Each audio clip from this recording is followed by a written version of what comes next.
Good evening, everyone. Romney Smith at WTOC for The News Now. This is where we bring you stories that we're working on for you tonight. We're on a lot of different platforms, so thank you for taking just a few minutes out to join us. We certainly appreciate it, and for you relying on WTOC just to get all your news from locally. So right now, keep in mind, where you live in Georgia can actually say a lot about your access to healthcare, technology, and more. And lawmakers in Georgia, the Georgia House, are starting a 3-day session in Statesboro. They started it today. Members of the House Rural Development Council are looking for ways that rural communities can get better access to healthcare, technology like broadband internet, and other factors that can help attract and retain jobs. Members say Georgia can't afford to only let Atlantans grow, the city of Atlanta that is, and people in Atlanta, at the expense of the rest of the state. Our urban colleagues around the Atlanta area realize they like to eat 3 meals a day. They like to wear cotton in their clothes. They like to have wood-built, stick-built houses. Well, those 3 things come from these parts of the state. The Georgia House formed the council last year. They meet in different parts of the state to hear about the successes and the challenges in rural communities. The Ludowici community specifically came together tonight to say goodbye to their police chief. Chief Frank McClellan Jr. was killed in a crash over the weekend. More than 100 police vehicles lined up and helped bring home the chief from the GBI crime lab. Hundreds stood along the streets to show their respects today. If you would like to pay your respects, a visitation for the chief is being held. We'll just end it, actually. It wrapped up at 8 p.m. at McClellan Elementary School. But McClellan's funeral will be tomorrow afternoon at First Baptist Ludowici.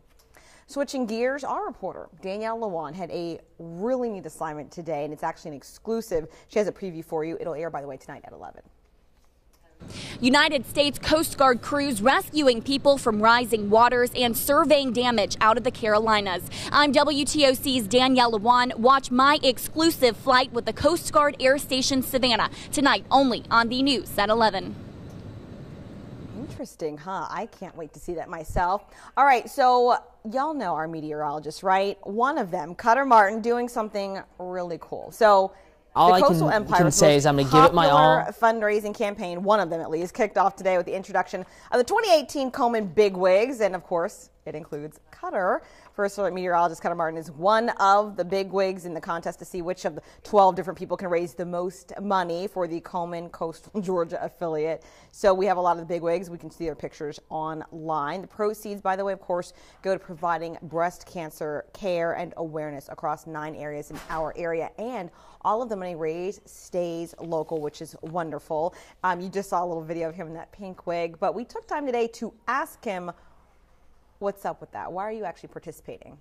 All I can say is I'm going to give it my all, go out there. I try to be funny on social media and incorporate that. And I think it's easier for people to donate that way, but also being out in the community and trying to have as much fellowship as raising funds kind of deal. So there's his official picture, looking all serious and fabulous at the same time in his pink. Cutter will have some fundraising events coming up. We will be sure to let you know how you can help him become the big wig and raise the most money for Susan G. Komen for the Coastal Empire. It's all fun, and it's all going to a great cause, and we'd absolutely love for you to help him out. I particularly can't wait to see him wear that pink wig in person. All right, guys, I don't see any particular questions on any of the news stories that we have coming up. So, of course, make sure to tune in tonight at 11 for Danielle's exclusive story. It looks really cool. And, of course, keep in mind you can always reach us online at WTOC.com as well as our social media pages. Have a great night.